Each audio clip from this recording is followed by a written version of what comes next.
امام ابو حنیفہ رحمۃ اللہ علیہ نے کون سا مسئلہ حل کر دیا؟ قاضی شریح کی روایت ہے کہ ایک مرتبہ اتفاق سے بنی ہاشم کے سرداروں میں سے کسی سردار کے بیٹے کے جنازے میں سفیان ثوری، ابن شبرمہ، قاضی ابن ابی لیلہ، ابو الہوس مندل حبان اور امام اعظم ابو حنیفہ اکٹھے ہو گئے۔ ان کے علاوہ جنازے میں دیگر بڑے علماء و فقہا اور رؤسائے شہر بھی شریک تھے کہ اچانک جنازہ رک گیا اور لوگ آپس میں جنازے کے رک جانے کی وجہ پوچھنے لگے۔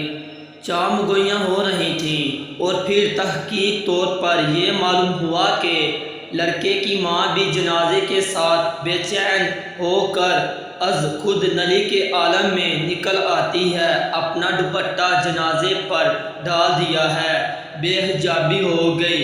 یہ عورت بھی کوئی معمولی نہیں تھی، ہاشمی خاندان سے تعلق رکھنے والی شریف زادی تھی۔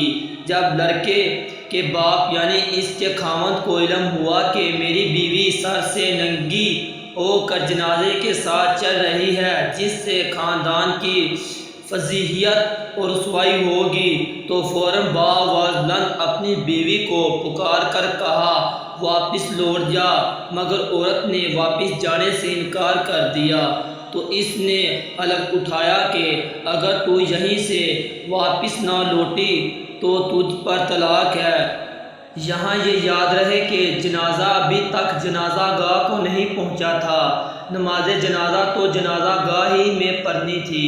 بہت سے لوگ پہلے سے جنازہ گاہ میں پہنچ چکے تھے، مگر یہ قصہ تو رستے کا ہے۔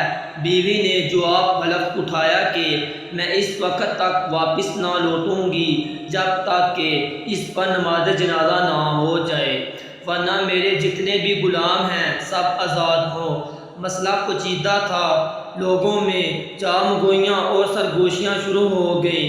بڑے بڑے علماء اور فقہا موجود تھے، مگر کسی سے بات نہیں سمجھ رہی تھی کہ میت کے باپ کی نظر امام اعظم ابو حنیفہ پر پڑی اور عرض کیا کہ حضرت خدارا ہماری مدد کیجیے۔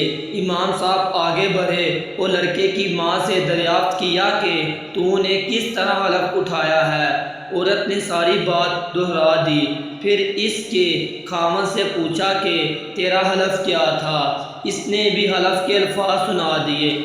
امام اعظم نے صورت مسئلے کی حقیقت سے آگاہ ہوتے ہی بغیر کسی تعامل کے فرمایا، جنازے کی چارپائی رکھ دو۔ لوگوں نے تعمیل کی تو فرمایا، یہاں نماز جنازہ کے لیے صفیں درست کر دو اور جنازہ گاہ کے بجائے ہی نماز جنازہ پڑھ لو۔ میت کے باپ سے کہا، جناب آگے بڑھیے اور نماز جنازہ پڑھا دیجیے۔ چنانچہ وہ فوراً آگے بڑھے۔ نماز جنازہ کی صفیں درست ہوئیں۔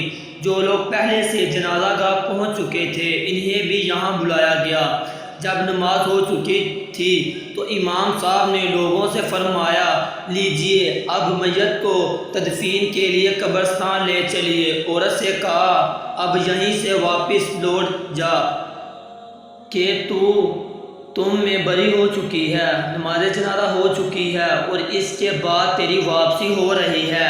لڑکے کے باپ سے کہا، لیجیے تو ابھی تو بری ہو چکی ہے کہ عورت تیرے حکم پر واپس لوٹ رہی ہے۔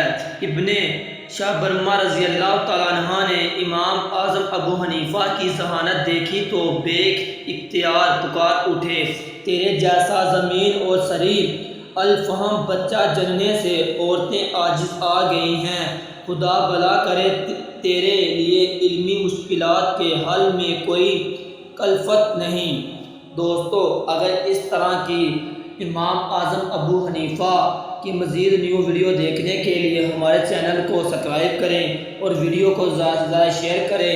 انشاءاللہ میں آپ کو امام اعظم ابو حنیفہ کے متعلق اور اس طرح کی مزید نیو ویڈیو شیئر کرتا رہوں گا۔ تب تک کے لیے اجازت دیجیے، اللہ حافظ۔